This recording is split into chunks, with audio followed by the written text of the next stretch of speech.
जो सर पे रखने को मिल जाए नाल पाके हुजूर, तो फिर कहेंगे कि हाँ ताजदार हम भी हैं। नाम है नूरुल अनवार। जमाते खामिसा में वो पढ़ाई जाती है। उसमें लिखा हुआ है, अकल की तारीफ लिखी हुई है कि अकल किसे कहते हैं। देखिए, एक लफ्ज भी बाउंस ना होने दीजिए।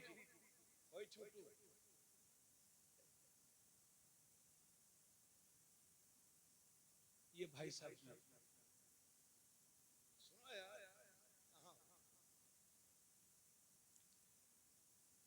उस किताब में लिखा हुआ कि अकल किसे कहते हैं। अब मैं आपसे पूछूं अकल किसे कहते हैं, तो आप में चाहे जितनी भी अकल हो मगर तब भी नहीं बता पाएंगे। और जिनकी अकल पर पर्दे पड़े हों वो क्या बता पाएंगे। मुफ्ती साहब बैठे हैं, अगर मैं गलत बयानी करूं तो मुफ्ती साहब टोकेंगे मुझे। मैं अर्ज करता हूं उनसे कि अगर गलत बयानी करूं तो हम मुझे रोकें। नूरुल अनवार में लिखा हुआ है, अकल कहते हुआ नूरुन फी बदनिल आदमी। अकल एक ऐसा नूर है जो आदमी की बॉडी में, आदमी के जिस्म में है। अकल उस नूर को कहते हैं जो आदमी के जिस्म में है। बस यहीं से कुछ लोग बहक गए और उन्हें लगा देखो भाई कि अकल नूर है और अकल दिखाई नहीं देती। पता चला जो नूर होता है वो दिखाई नहीं देता। और हुजूर दिखाई दिए हैं मक्के में, हुजूर दिखाई दिए हैं मदीने में चलते हुए, हुजूर दिखाई दिए हैं इधर से उधर, कभी यहां कभी वहां। और जो दिखाई देता है वो नूर नहीं होता, और जो नहीं दिखाई देता वो नूर होता है। और हुजूर दिखाई दिए हैं, इस वजह से हुजूर को नूर नहीं कहा जाएगा। इसी वजह से कुछ लोग भटक गए कि साहब नूर वो होता है जो दिखाई नहीं देता। अब मैं आपसे अर्ज करता हूं कि कुछ नूर दिखाई देते हैं, तवज्जो चाहूंगा। कुछ नूर दिखाई देते हैं और कुछ नूर दिखाई नहीं देते। जैसे कि सूरज नूर है, दिखाई देता है। चांद नूर है, दिखाई देता है। सितारे नूर हैं, दिखाई देते हैं। ईमान नूर है मगर दिखाई नहीं देता। अकल नूर है मगर दिखाई नहीं देती। हिदायत नूर है मगर दिखाई नहीं देती। पता चला कुछ नूर दिखाई देते हैं और कुछ नूर दिखाई नहीं देते। और मेरे नबी तो नूरुन आला नूर है, वो दिखाई देते भी हैं और दिखाई नहीं भी देते। अगर नजर अबू बकर की हो तो वो दिखाई देते हैं, अबू जहल की हो तो दिखाई नहीं देते। खड़ा को इस्तकबाल करें। नारे तकबीर, नारे रिसालत, मसलके आला हजरत, फैजान आला हजरत, खतीबुल हिंद अल्लामा तबरेज़ आलम साहिब क़िबला। इश्क मोहब्बत, इश्क मोहब्बत। बहुत अच्छा जिंदाबाद जिंदाबाद, क्या बात, बहुत अच्छा बहुत अच्छा। अगर नजर सब मिल के बोलो, और अच्छा जिंदाबाद। अबू बकर तो दिखाई देते हैं, अबू जहल की हो तो दिखाई नहीं देते। हिजरत की रात कुफ्फार ने घेर रखा है नबी के घर को। मेरे नबी उठे, मिट्टी ली, सूरह यासीन पर दम पढ़ करके दम की और उछाल दिया काफिरों की तरफ।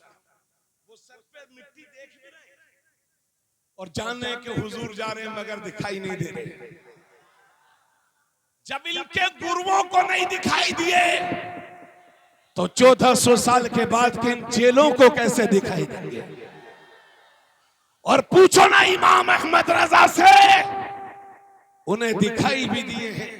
इसीलिए तो वो क्या उठे थे, कोई क्यों पूछे तेरी बात रजा, तुझसे कुत्ते हजार फिरते हैं। लोग बताते हैं मेरे नबी का हाथ रोज़े अनवर से बाहर निकला और मुजद्दिद को चूमने का शरफ हासिल हुआ।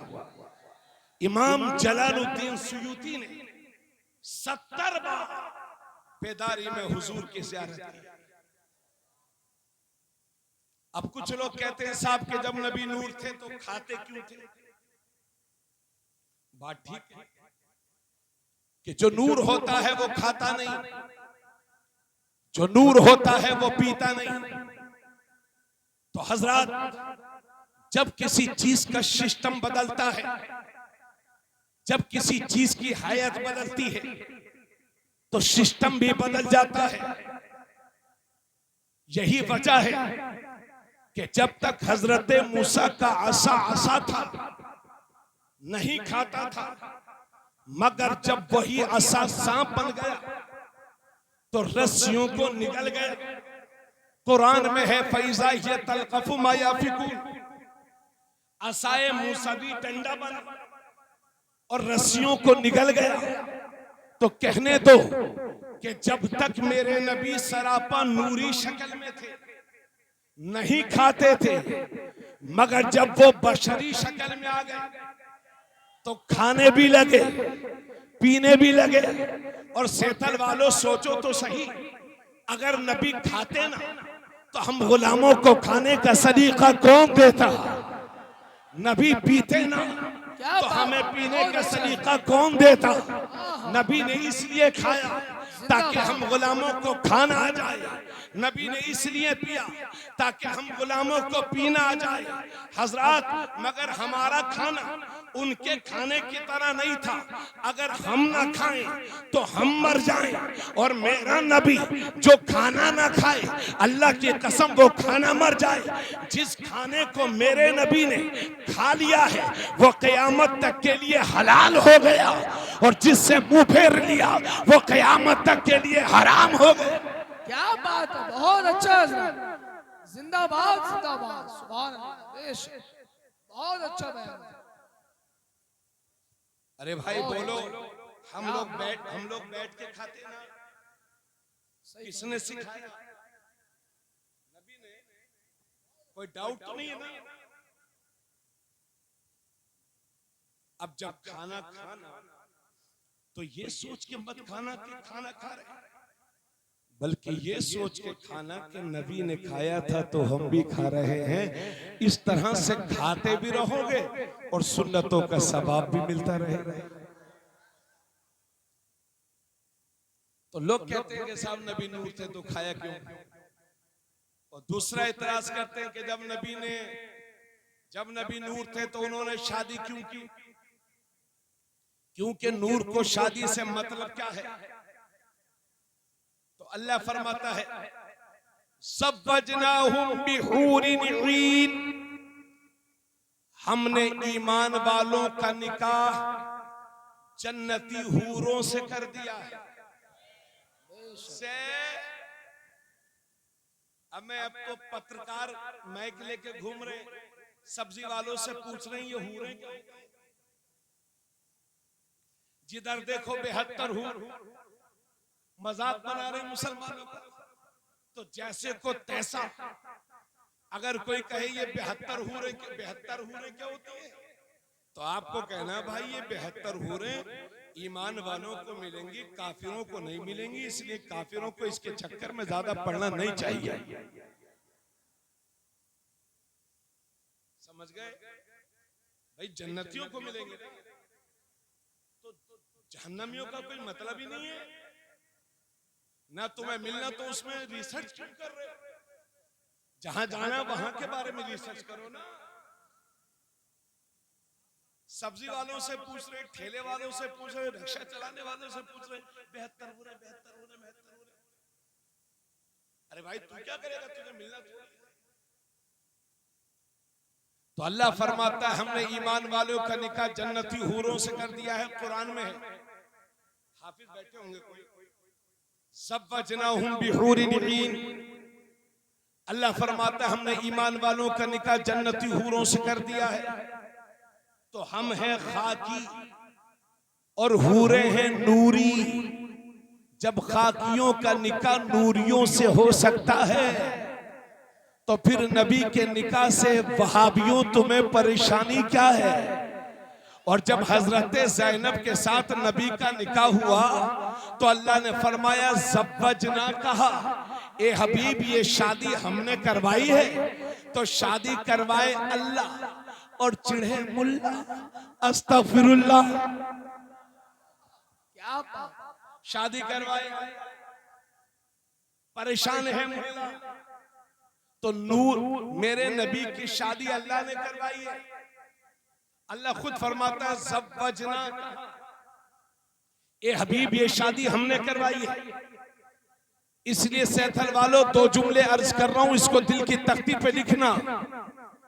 सुन्नियों का अकीदा ये है, तवज्जो चाहूंगा, सुन्नियों का अकीदा ये है कि हमारे नबी बशर भी हैं और हमारे नबी नूर भी हैं।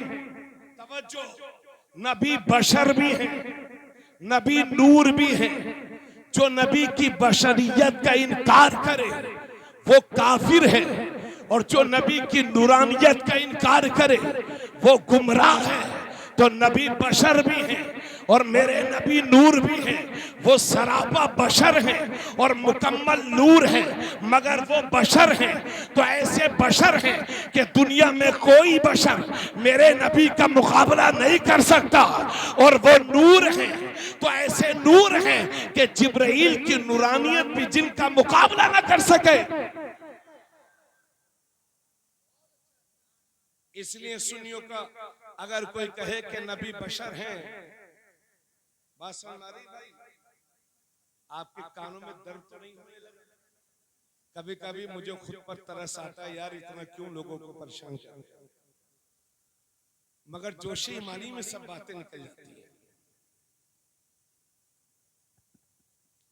अगर कोई कहे कि नबी बशर हैं तो आपको कहना है कि बेशक नबी बशर, नबी की बशरियत का इनकार करने वाला इस्लाम से खारिज है। और कोई कहे कि नबी नूर है, सुन्नी कहते हैं अल्हम्दुलिल्लाह, तो हमारे नबी बशर भी हैं और हमारे नबी नूर। ये है हम अहले सुन्नत वल जमात का अकीदा। इतनी बातें जब आपने सुनी तो अब आइए जरा कुछ खास बातों की तरफ तवज्जो ले जाना चाहता हूं।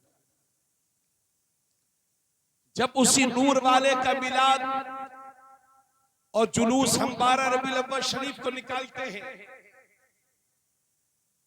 तो कुछ लोग कहते हैं कि 12 रबीउल अव्वल शरीफ को हुजूर का जुलूस न निकालो, चूंकि हुजूर सल्लल्लाहु अलैहि वसल्लम 12 रबीउल अव्वल शरीफ को पैदा हुए और 12 रबीउल अव्वल शरीफ ही को हुजूर का विसाल भी हुआ है। इसलिए उस दिन गम मनाया करो, खुशियां ना मनाया करो। ये आज कुछ लोग कह रहे हैं। और अभी तो सोशल मीडिया का दौर है। इस साल एक पोस्ट वहाबियों की तरफ से बड़ी गर्दिश में है और उस पोस्ट में यह दिखाया जा रहा है कि साहब सुन्नियों बरेलियों, तुम्हारे आला हजरत ने लिखा है कि हुजूर सल्लल्लाहु अलैहि वसल्लम 8 रबीउल अव्वल शरीफ को पैदा हुए थे, लिहाजा तुम्हें चाहिए कि 8 रबीउल अव्वल शरीफ को हुजूर की मिलाद का जश्न मनाया करें, जुलूस निकाला करें। ये किसने, ये कौन कह रहे हैं? वहाबी लोग कह रहे हैं। और उसका एक हवाला भी दे रहे हैं कि 26वीं जिल्द में फतवा रज़्व शरीफ की 26वीं जिल्द में आला हजरत ने इस बात को लिखा है। मेरी बहनों चुप जाओ। देखिए मुफ्ती साहब तशरीफ फरमाए हैं, एक बहुत वजाहत करना चाहता हूं एक मसले की। हुजूर सल्लल्लाहु अलैहि वसल्लम कब पैदा हुए? आला हजरत फरमाते हैं कि इस सिलसिले में शदीद इख्तिलाफ है, लेकिन एक बात कन्फर्म है और ये बुखारी शरीफ की हदीस से साबित है कि मेरे नबी सल्लल्लाहु अलैहि वसल्लम पीर के दिन पैदा हुए हैं। चूंकि कुरान के बाद जिस किताब का सबसे बड़ा मकाम है वो है बुखारी, और बुखारी के बाद है मुस्लिम शरीफ। उसी मुस्लिम शरीफ में लिखा है कि मेरे नबी हर पीर के दिन, दोशंबे के दिन रोजा रखते थे। रावी है हजरत अबू कतादा अंसारी। मुस्लिम शरीफ के अल्फाज ये हैं, सुइला अन सौमी यौमिल इस्नैन, सुइला रसूलुल्लाह सल्लल्लाहु अलैहि वसल्लम अन सौमी यौमिल इस्नैन। हुजूर सल्लल्लाहु अलैहि वसल्लम से पूछा गया कि या रसूल अल्लाह, आप हर पीर के दिन रोजा क्यों रखते हैं? तो नबी करीम सल्लल्लाहु अलैहि वसल्लम ने फरमाया, फीही वुलिदतु व फीही उनजिला अलैहि। मैं पीर के दिन का रोजा इसलिए रखता हूं क्यों, चूंकि मैं पीर के दिन पैदा हुआ था और पीर ही के दिन मुझ पर पहली वही उतरी है। देखो आपके आसपास कोई सो तो नहीं रहा है? सोने वालों को कहो, सोने वालों जागते रहियो, चोरों की रखवाली है। सूना जंगल रात अंधेरी छाई बदली काली है। सोने वालों जागते रहियो, चोरों की रखवाली है। यार आला हजरत पर कुर्बान जाऊं, 100 साल पहले ये शेर कहा था और बिल्कुल आज की डेट में बिल्कुल परफेक्ट हो रहा है। हाँ बिल्कुल जी। तो हुजूर सल्लल्लाहु अलैहि वसल्लम पीर के दिन पैदा हुए, खुद मेरे नबी पीर के दिन रोजा रखते थे। और दूसरी रिवायतों से पता चलता है कि पीर ही के दिन हुजूर पैदा हुए और पीर ही के दिन हुजूर ने ऐलान नबूवत फरमाया और पीर ही के दिन हुजूर पर पहली वही उतरी और पीर ही के दिन हुजूर ने मक्का शरीफ से मदीना शरीफ की तरफ हिजरत की और पीर ही के दिन हुजूर मदीना पहुंचे और पीर ही के दिन हुजूर सफर मेराज में तशरीफ ले गए और पीर ही के दिन काबा शरीफ में हजर अस्वद को लगाया गया और पीर ही के दिन हुजूर का विसाल हुआ। यही वजह है कि सारे दिन मुरीद साहब हैं और पीर का दिन पीर साहब है। हमें जब इंसानों के पीर होते हैं तो दिनों का भी तो कोई पीर हो। सारे दिन मुरीद और पीर का दिन पीर साहब। तो ये मेरे नबी की मिलाद का इनकार करने वालों, अगर तुम जुलूस में शरीक नहीं होना चाहते तो कम से कम पीर के दिन रोजे ही रख लिया करो। और ये सुन्नी मुसलमानों, आपसे भी गुजारिश करता हूं कि हर साल जुलूस तो निकालते ही निकालते हो, लेकिन रबीउल अव्वल शरीफ के महीने में जितने भी पीर पढ़े उसमें रोजा रख। जितने भी पीर पढ़े रबीउल अव्वल शरीफ के महीने में, चाहे 4 हो चाहे 5, कम से कम रोजा रख लिया करो। मेरे नबी की सुन्नत की अदायगी हो जाएगी। पीर के दिन हुजूर रोजा रखते थे और खुद फरमाया कि मैं पीर के दिन पैदा हुआ इसलिए रोजा रखता हूं। और ये मुस्लिम शरीफ है। तो जुलूस निकालने के साथ साथ, लाइटिंग लगाने के साथ साथ आप पीर के दिन रोजा भी रखें। आप परेशान ना हो, इंशाल्लाह जो तकरीर की जान थी पूरी वो अब मैं बयान करने जा रहा हूं। तो आला हजरत एक अजीम मुहक्किक है और मुहक्किक का काम यह है, जब भी कोई मुहक्किक अपनी तहकीक पेश करता है तो फिर वो तहकीक पेश करता है, इधर उधर की बातें नहीं करता। इसी वजह से आला हजरत ने लिखा कि हुजूर सल्लल्लाहु अलैहि वसल्लम कब पैदा हुए, इसके बारे में शदीद इख्तिलाफ है। एक कौल ये है कि हुजूर सल्लल्लाहु अलैहि वसल्लम 2 रबीउल अव्वल शरीफ को पैदा हुए और एक कौल ये है कि हुजूर सल्लल्लाहु अलैहि वसल्लम 8 रबीउल अव्वल शरीफ को पैदा हुए और एक कौल ये है कि हुजूर सल्लल्लाहु अलैहि वसल्लम 10 रबीउल अव्वल शरीफ को पैदा हुए।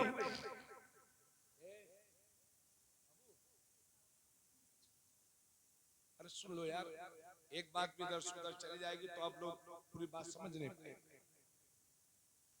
एक कौल ये है कि हुजूर, फिर दोबारा से बता रहा हूं, एक कौल ये है कि हुजूर सल्लल्लाहु अलैहि वसल्लम 2 रबीउल अव्वल शरीफ को पैदा हुए, और एक कौल ये है कि हुजूर सल्लल्लाहु अलैहि वसल्लम 8 रबीउल अव्वल शरीफ को पैदा हुए, और एक कौल ये है कि हुजूर सल्लल्लाहु अलैहि वसल्लम 10 रबीउल अव्वल शरीफ को पैदा हुए, और एक कौल ये है कि हुजूर सल्लल्लाहु अलैहि वसल्लम 12 रबीउल अव्वल शरीफ को पैदा हुए, और एक कौल ये है कि हुजूर 17 रबीउल अव्वल शरीफ को पैदा हुए, और एक कौल ये है कि हुजूर सल्लल्लाहु अलैहि वसल्लम 18 रबीउल अव्वल शरीफ को पैदा हुए, और एक कौल ये है कि हुजूर सल्लल्लाहु अलैहि वसल्लम 22 रबीउल अव्वल शरीफ को पैदा हुए।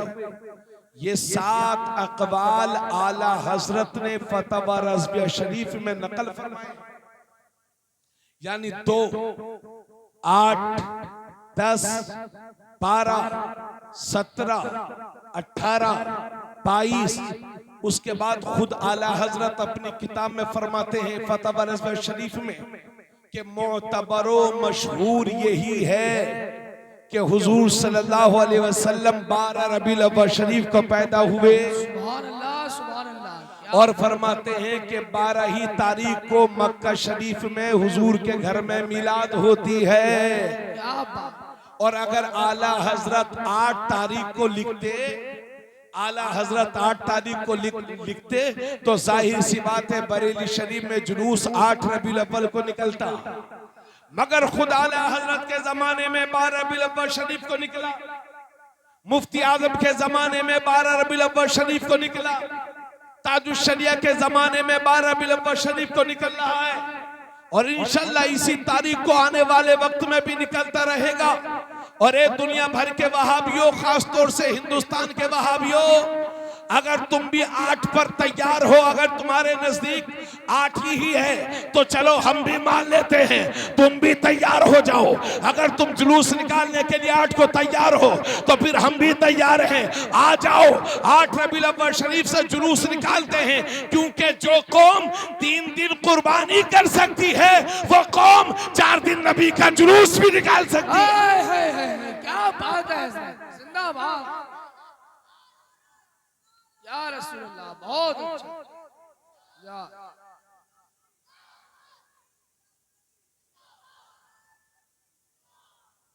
हम 8 से शुरू बहुत करेंगे, अच्छा, बहुत तवज्जो चाहूंगा, 8 से शुरू करेंगे और 12 पे 8 से शुरू कर देंगे, 12 पे खत्म। मगर इन्हें निकालना नहीं,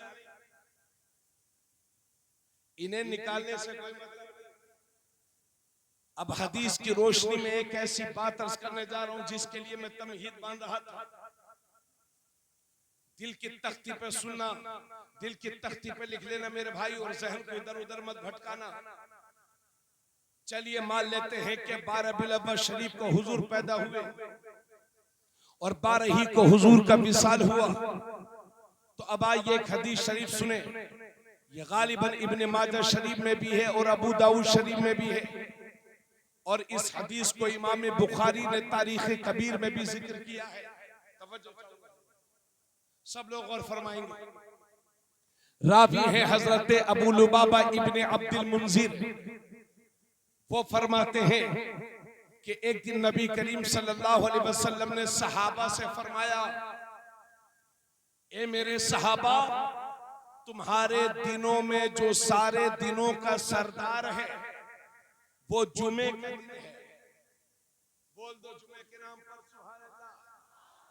क्या फरमाए नबी ने कि तुम्हारे दिनों में जो सारे दिनों का सरदार है वो जुमे का दिन है। और नबी ने फरमाया कि जुमे के दिन की अहमियत अल्लाह के यहाँ बहुत ज्यादा है। और उसी हदीस में नबी फरमाते हैं कि जुमे की अजमत और अहमियत अल्लाह के यहाँ ईदुल फित्र और ईदुल अदहा से भी बढ़कर के है। समझ गए जी? बाज लोग 5 टाइम की तो गायब करते ही करते, लेकिन महीने में 1-2 जुमा भी। और जैसे ही ईद का दिन आएगा तो बगल में मुसल्ला दवा के ईदगाह में सबसे पहले पहली सफ में, ताकि लोगों को लगे कि सेतल के सबसे ज्यादा परहेजगार सेठ जी यही।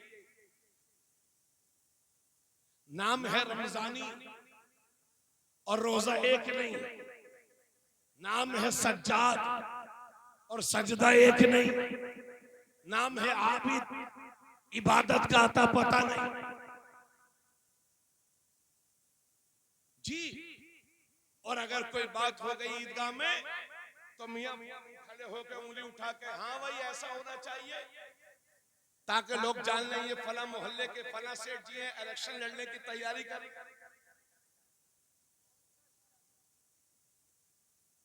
अम्मा सेठ जी, ये ईद उल फित्र से बढ़कर के जुमे का दिन है जी, बोलो सुभान अल्लाह। और पूछिए अल्लामा साहब से, उसी हदीस में लिखा, वही पूरी एक हदीस सुना रहा हूं, उसके बाद मेरे नबी फरमाते हैं जुमे की अजमत की वजह यह है, 5 वजह है उसकी, कि जिसकी वजह से जुमे का दिन अल्लाह के यहाँ बहुत अजमत वाला है। पहली वजह यह कि जुमे के दिन हजरत आदम अलैहिस्सलाम पैदा हुए, और जुमे के दिन ही हजरत आदम अलैहिस्सलाम का विसाल भी हुआ। और नबी फरमाते कि जुमे के दिन एक घड़ी ऐसी आती है कि बंदे मोमिन अपने रब से जो भी सवाल करता है, अल्लाह अपने बंदे की दुआ को कबूल फरमा लेता है। शर्त यह है कि किसी हराम काम का सवाल न करे जी। बंदे मोमिन जो भी दुआ मांगता है जुमे के दिन, अल्लाह कबूल फरमाता है। अब जुमे के दिन वो घड़ी कौन सी है? उलमा ने इस सिलसिले में खामोशी इख्तियार फरमाई। सुने पूरी, अब बिल्कुल नॉन स्टॉप बोले तो इंशाल्लाह अच्छा लगेगा आपको। उलमा से अपने स्टेज वालों से गुजारिश है कि थोड़ी देर ज़हमत फरमाएं।